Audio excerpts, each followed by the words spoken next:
gāja trīs draugi, kas turedzīgi bija. Uz medībām tie gāja, vai sniegs vai lietus līd. Bet pirms tie mežā iet iedrošinās, no plakanas pudeles iestiprinās.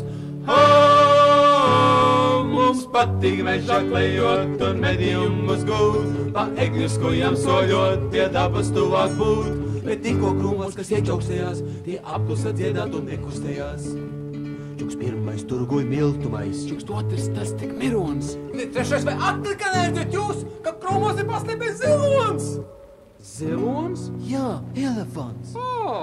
Tie tvēra visas rokās un iešā zemē un kokā, bet Krūmos uz muguras nogāzusies, bija govs, kas ar sirds trieku nobeigusies. Bet pirms tie tālāk iet iedrošinās, no plakanas pudeles iestiprinās. Mums patīk mežā klejot un medījumus gūt, pa egļu skujām soļot, pie dabas tuvāk būt. Bet tikko krūmos, kas iečaukstējās, tie apklusa dziedāt un nekustējās. Čuks pirmais tur guļ lietuvēns. Čuks otrs tas tik krūmiņš. Trešais vai atkal neaiziet jūs, ka krūmos ir labs kūmiņš? Labs kūmiņš? Jā, vīrieškārts.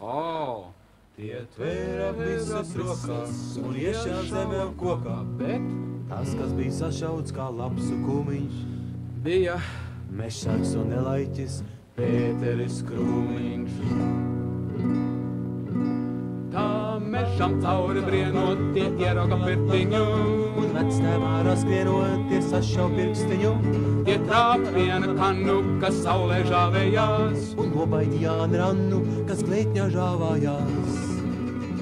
Un ja jūs kādreiz mežā šo dziesmu izdzirdiet, tad pirms jūs tālāk iet iedrošināties, no kaut kādas pudeles stiprināties.